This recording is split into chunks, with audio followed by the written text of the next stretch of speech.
Strage del bus di Mestre, oggi la super perizia con l'ingegner Migliorino che si occupò anche del ponte Morandi, prima sul cavalcavia dove si è alzato anche un drone in volo, poi dove è custodito il mezzo.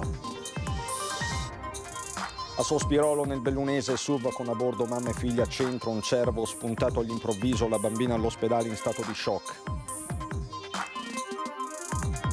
Si starebbe chiudendo il cerchio intorno all'automobilista che ha travolto un pedone nella notte a Montebelluna e poi si è dato alla fuga. Nella Marca raffica di incidenti e 8 feriti. Scossa di terremoto con epicentro a Ceneselli in provincia di Rovigo. Poco prima delle 16 la terra ha tremato da Trieste a Bologna. Olimpiadi, la tensione anche all'interno della fondazione alle stelle, va in pressing sia a livello nazionale che locale il Partito Democratico. Zaia e Abodi riferiscano in aula. Il progetto di un grande impianto fotovoltaico da 10.000 pannelli nel quartiere Palestro a Padova preoccupa i residenti che temono conseguenze per la salute. A Venezia, terraferma e isole da sabato prossimo, tutto pronto per la festa itinerante di Halloween. Confesercenti Veneto stima tra dolcetti e costumi una spesa di 17 milioni e mezzo di euro. Bentrovati, buonasera telespettatrici, telespettatori di Antenna 3. Ancora una volta la strage del bus in apertura di questa edizione regionale dei nostri telegiornali. Oggi è stato il giorno della super perizia sul cavalcavia della Vempa, anche con un drone, ma ci racconta tutto Ilaria Marchiori con le immagini di Francesca Pezzo.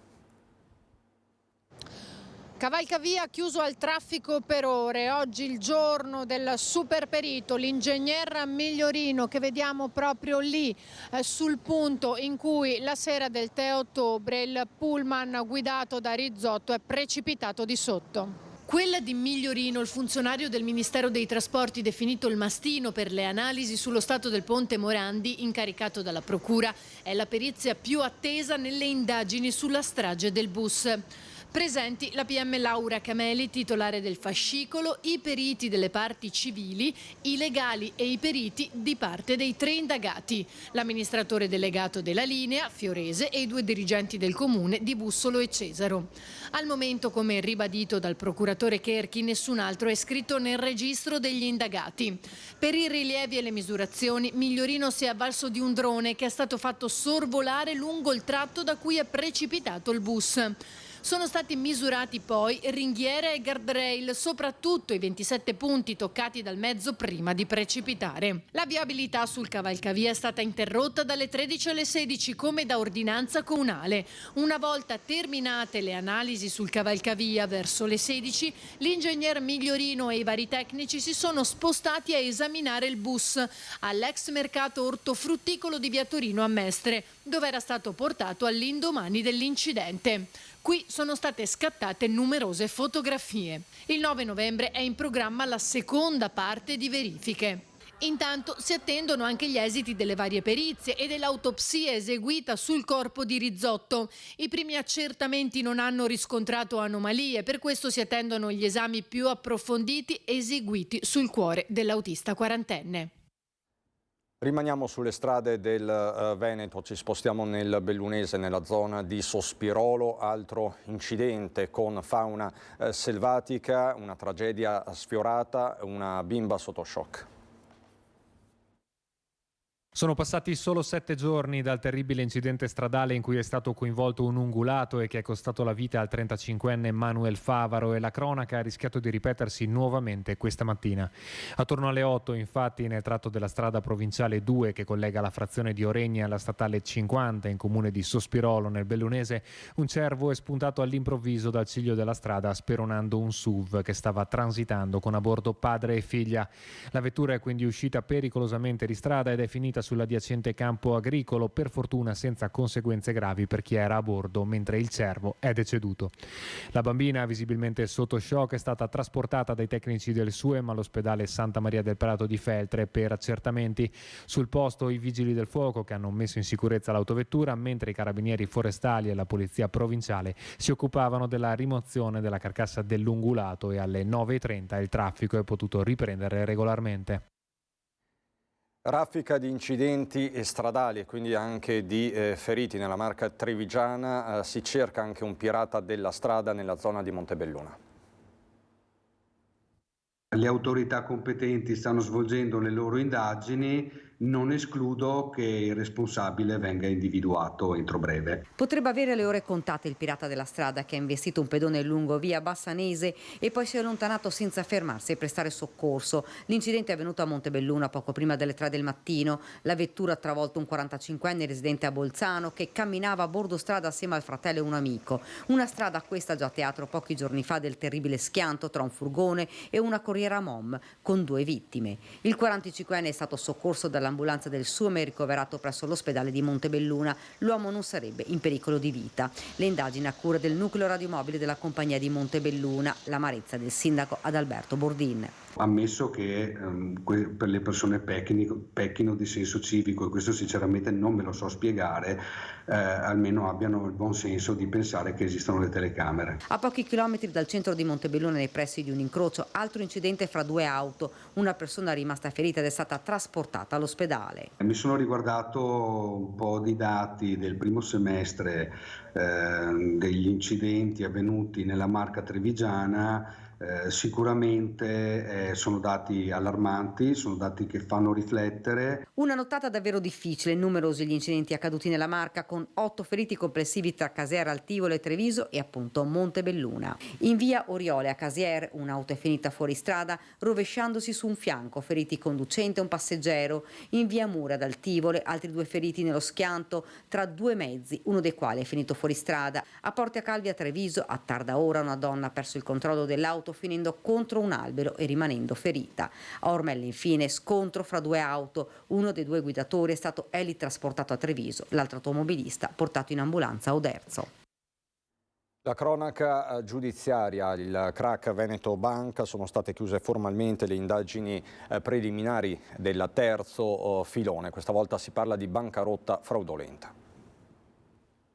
Tra i 12 indagati stavolta per bancarotta fraudolenta ci sono ancora loro, Vincenzo Consoli e Flavio Trinca, questi 2 nomi più altisonanti del terzo filone d'inchiesta sul crack Veneto Banca. I PM trevigiani Massimo De Bortoli e Gabriella Cama hanno chiuso le indagini pochi giorni fa. L'accusa è che attraverso l'erogazione di prestiti a soggetti potenzialmente insolventi siano stati dissipati 320 milioni di euro, finanziamenti concessi a una ventina di società tra l'inizio del 2000 fino al crack, per cui venivano presentate garanzie sovrastimate dalla stessa banca per concedere il via libera. Mera speculazione immobiliare, l'ipotesi portante. Con Consoli, ex amministratore delegato del Fu Colosso Montebellunese, e Trinca, ex presidente, ci sono diversi dirigenti, funzionari e consulenti dell'istituto, nessun consigliere però del CDA. Non ci sono le prove che fossero a conoscenza delle operazioni. Secondo il procuratore De Bortoli, sempre convinto che in Veneto Banca non si muovesse foglia senza che Consoli ne fosse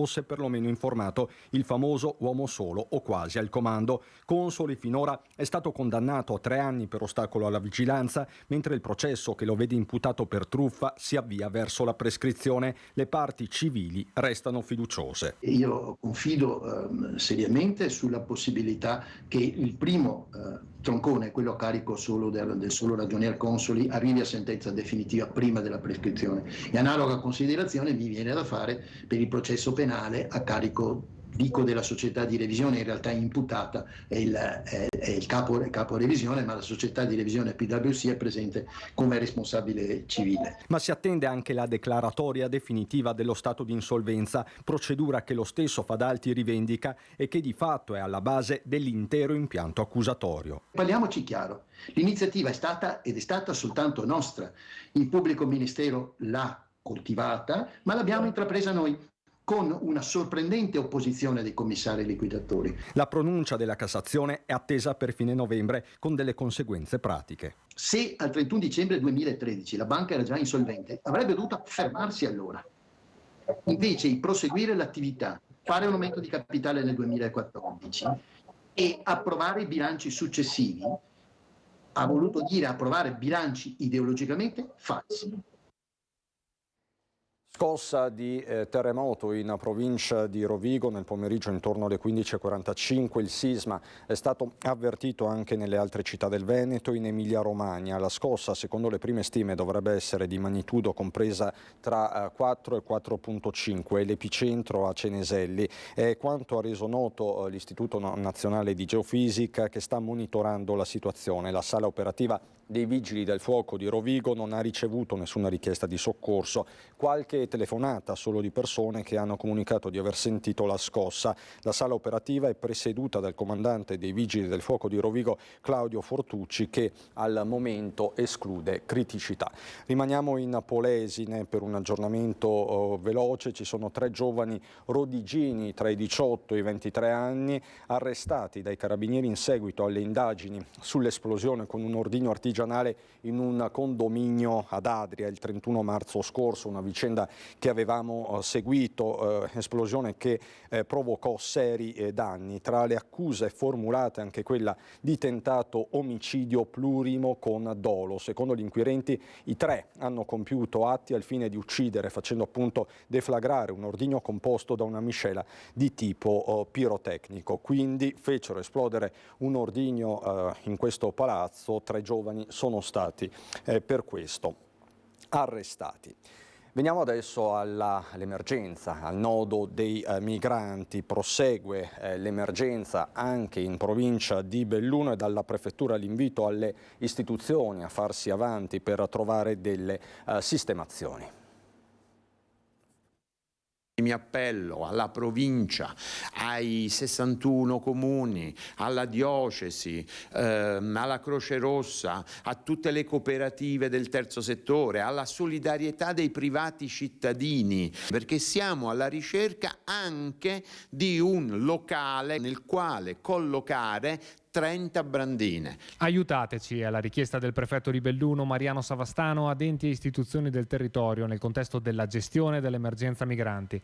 Da più di un mese sono stipate in un deposito comunale 30 brandine ottenute dalla Protezione Civile Nazionale, ma non si trova in tutti i 61 comuni della provincia di Belluno un solo locale dove collocarle. Dalla prefettura le richieste alle istituzioni sono partite a tappeto in un grido non solo politico ma umanitario, perché si possa dare un tetto e un pasto alle persone che scappano da guerre e carestie per costruirsi un futuro. Abbiamo il dovere anche morale di fare tutto il possibile per accoglierli. Previsto per oggi l'arrivo di altri 5 migranti che si aggiungono ai 393 già presenti in provincia e di cui 17 sono minori. Se non troviamo al più presto una sistemazione rimarranno per strada, riporta il prefetto, e ancora servono strutture pronte all'uso, non fabbricati inagibili, con riferimento agli immobili resi disponibili da alcuni comuni, tra cui Belluno, che però necessitano di interventi di manutenzione per poter essere occupati. Serve uno scossone, incalza Savastano, e una presa di coscienza pragmatica, poiché anche nella nostra provincia, segnata peraltro a sua volta da un passato di grandissime emigrazioni, si trovino soluzioni strutturali per gestire un fenomeno che verosimilmente non si risolverà a breve. I temi amministrativi che riguardano i sindaci, le amministrazioni comunali. A Genova la seconda giornata dell'Assemblea Nazionale dell'ANCI con il presidente veneto Mario Conte, sindaco di Treviso, intervenuto in tema di infrastrutture e di area vasta. Tanti sindaci che arrivano da sud, da nord, da est e da ovest, ma tutti uniti da un unico grande obiettivo, che è quello di servire al meglio le nostre comunità e quello di gestire al meglio le risorse che i nostri cittadini ci mettono a disposizione. A Genova è entrata nel vivo la 40ª Assemblea Nazionale dell'ANCI, aperta nella prima giornata dal Presidente della Repubblica Sergio Mattarella e dalla Presidente del Consiglio Giorgia Meloni. Hanno ribadito l'importanza del ruolo dei sindaci nelle comunità in un periodo storico particolarmente complicato per i nostri cittadini, ma anche ricco di grandi opportunità, unica su tutte il PNRR. I fronti aperti sono molti e si proseguirà a discuterne nella 3 giorni dedicata ai comuni. Ovviamente questo è anche un momento dove i sindaci d'Italia si confrontano sulle criticità che quotidianamente incontriamo nel servire la nostra comunità, dalla mancanza di personale alle incertezze sul trasferimento dei fondi, alle complicazioni da un punto di vista normativo, e quindi ognuno di noi porta la sua testimonianza, porta delle buone pratiche da poter condividere. Da presidente dell'ANCI Veneto, il sindaco di Treviso Mario Conte ha partecipato al panel incentrato sulle infrastrutture a cui sono intervenuti enti, aziende e il ministro Matteo Salvini. I sindaci non devono più guardare a cosa hanno ereditato, ma a cosa lasceranno in eredità, ha detto Conte, con un approccio dall'orizzonte ampio. Consente di ragionare da area vasta e non da singolo comune, di uscire dai limiti dei confini comunali e ragionare come un'unica grande comunità. Dobbiamo far rete, dobbiamo condividere, dobbiamo cominciare a ragionare davvero oltre i confini e oltre gli schemi. C'è poi il tema anche politico del momento, quello delle Olimpiadi, la questione della pista da bob di Cortina. Soltanto ieri la riunione della CDA della Fondazione Milano-Cortina, contrassegnata da parecchie tensioni. Oggi il Partito Democratico va in pressing sia a Venezia che a Roma. Non è che dico io che è colpa di Zaia, siccome Zaia è quello che fin dall'inizio ha detto che era merito suo se le Olimpiadi si facevano, non è che può essere merito tuo se si fanno, è colpa di un altro se poi non si fanno. È una questione di responsabilità. Va all'attacco il Partito Democratico regionale nei giorni in cui sul progetto della pista da bob di Cortina sta calando il sipario, mentre si sta alzando un polverone di ripicche e polemiche, un tutti contro tutti con i Dem che chiedono allo stesso Zaia di relazionare in aula a Palazzo Ferrofini, cominciando dai conti. Noi vorremmo sapere qualcosa, nel senso che il presidente Zaia, che pure dell'evento olimpico ha fatto una bandiera per se stesso, non ha mai coinvolto il Consiglio regionale per informarci su cosa stava avvenendo, quali decisioni erano state assunte, qual era lo stato di avanzamento del lavoro. O meglio, ci ha chiesto soltanto una volta cosa ne pensavamo quando ha chiesto al Consiglio regionale di l'autorizzazione per 85 milioni di debito. Da allora noi Zaia non l'abbiamo più visto. Ma i Dem sono in pressing anche a Roma, dove hanno chiesto al ministro allo sport Abodi di riferire in Parlamento. La questione del resto riguarda l'intero sistema paese, soprattutto all'indomani della fumata nera registrata nel corso del CDA della Fondazione Olimpica. Insomma, non si sa ancora dove finiranno le gare di slittino, bob, skeleton, 30 medaglie in tutto. Malagò lunedì a Vicenza aveva lasciato intendere di aver pronto un coniglio dal cilindro, ma quel coniglio ancora non si è visto, con Zaia che durante una riunione infuocata lo avrebbe definito un criceto. È davvero surreale il battibecco tra Malagò e Zaia. Qui non si tratta di criceti o di conigli, ma si tratta di istituzioni che dovrebbero fare fino in fondo il proprio dovere, che rischiano invece di aver perso il senso delle realtà, non avendo visto la complessità dei problemi presenti. Pubblicità fra poco.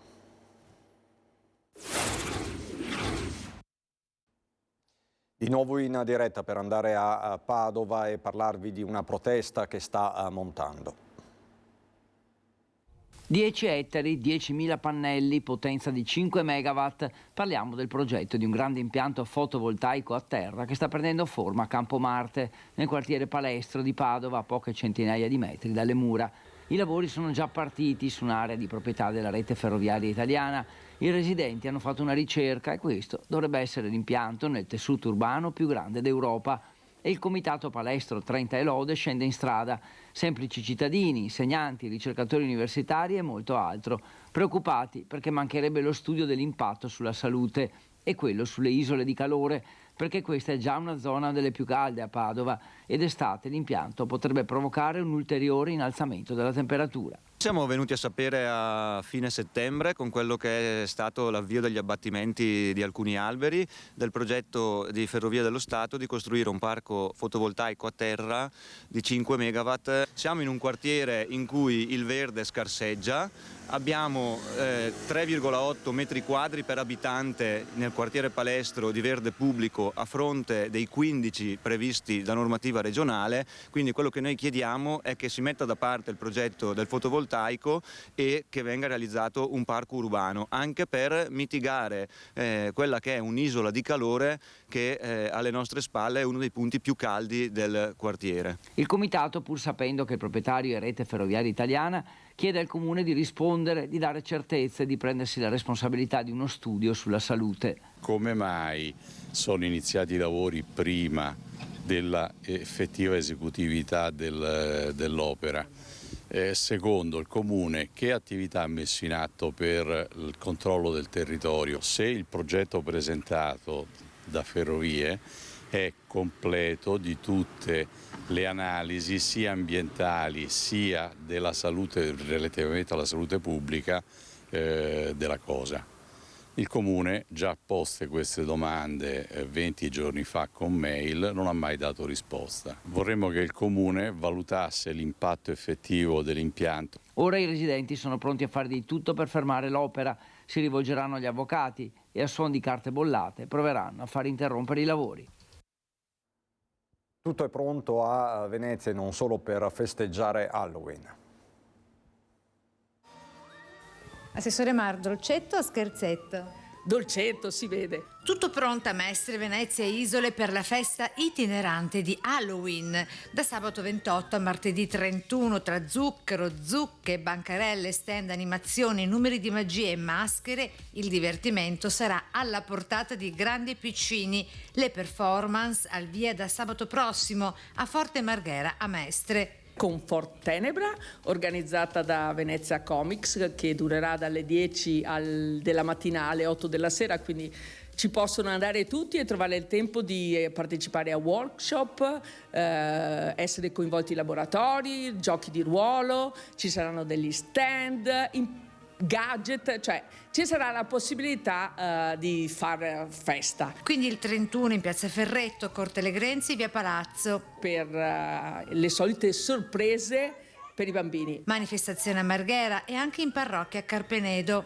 A Burano, al Lido, in Gran Viale e in piazza Santa Maria Elisabetta. A Malamocco per tornare in terraferma a Favaro nel campo da rugby. C'è un party di Halloween anche alla Gazzra, organizzato dall'Associazione Commercianti e Artigiani, e quindi in tutte le municipalità ci sono manifestazioni dedicate ai bambini, perché questa è una festa per bambini che si sta diffondendo e vediamo che è un sistema di aggregarsi, i bambini si divertono, i genitori ovviamente seguono i bambini e questo serve sempre anche a far girare la gente in città e a creare degli spazi di serenità rispetto anche ai tempi che stiamo vivendo.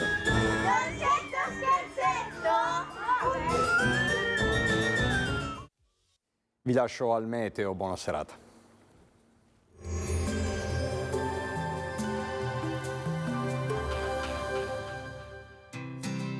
L'Unic Star, le uniche pagliette antibatteriche in commercio, prodotte anche per i marchi più importanti, sia nazionali che internazionali.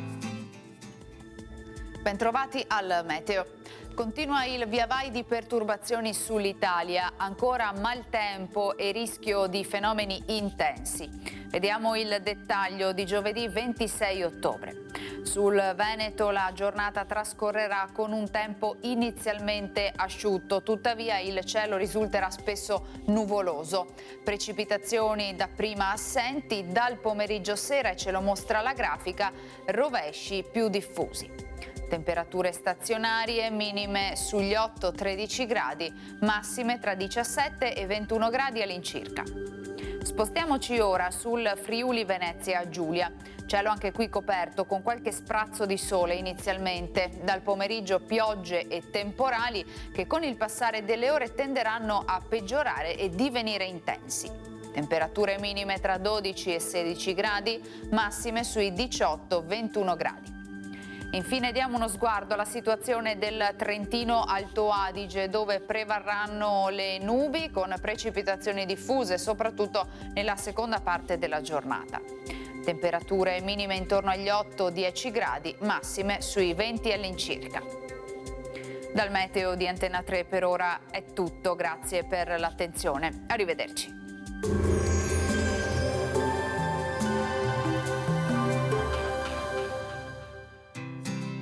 L'Unic Star, le uniche pagliette antibatteriche in commercio prodotte anche per i marchi più importanti, sia nazionali che internazionali.